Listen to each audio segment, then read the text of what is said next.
ஓம் பிரபன்ன பாரிஜாதாய தோத்ரவேத்ரைகபாணயே ஞானமுத்ராய கிருஷ்ணாய கீதாமிருததுஹே நமஹ. தைவீ ஹ்யேஷா குணமயீ மம மாயா துரத்யயா மாமேவ யே பிரபத்யந்தே மாயாமேதாம் தரந்தி தே. I am continuing explanation of this shloka. Yesha maya gunamayi maya. This maya is of the nature of three gunas. Bhagavan also says Daivi maya. The maya depends on pure consciousness to function. The moon reflects the sun's brightness and appears to be bright, but it has no brightness of its own. Similarly, for this worldly life, the pure consciousness is the basis. Maya functions dependent upon it. So, Maya has been given so many adjectives. Yesha Maya, Gunamayi Maya, Daivi Maya. Next is Mama Maya. Maya cannot function without the reflection of the pure consciousness. It is inert. It is powered by pure consciousness.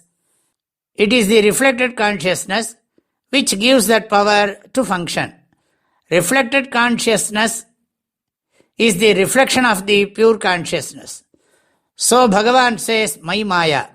One more adjective Bhagavan says is Duratyeya Maya, meaning this Maya is difficult to cross over.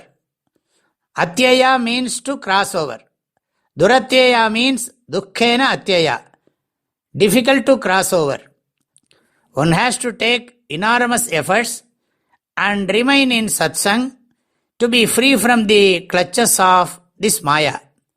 One has to win avidya Maya by vidya Maya, and by vidya Maya understand the illusionary nature of this Maya and understand ourselves as Maya Tita Swarupa, the one beyond Maya. This is why Bhagavan says in the 18th chapter, leave all dharmas and surrender to me. He says the same thing here in the next line. Mameva ye prapadyante, one who surrenders to me. When he says me, initially we may understand it to be Ishvara with a form. Adi Shankara here explains it has pure consciousness and Atma Swarupa to understand oneself as Brahman and not as Jiva. It is possible to win over Maya only by understanding oneself as the pure consciousness. When we talk about dependence upon God, there is duality, Jiva Ishvara Bheda.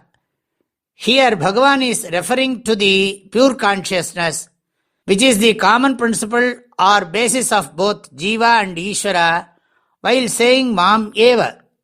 So, it means depending upon the Nirguna Brahma Swarupa. Ye prapadyante. Prapatti here means knowing or understanding. One who understands the pure consciousness as the basis for the Ishvara, Jivas and the world, and understands the varied forms as the function of Maya.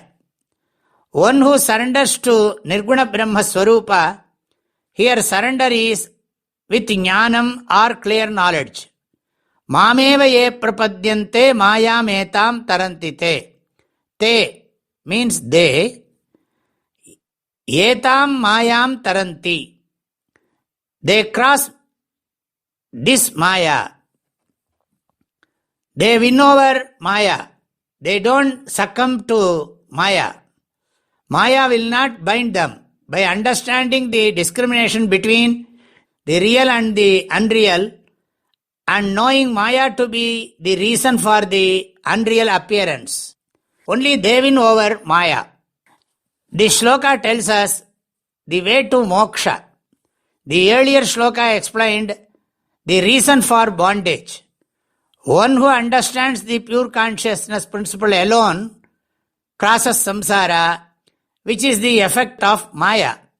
Thus, in this shloka, The definition or aspects of Maya were explained, and the ways and means of liberation from Maya was also explained.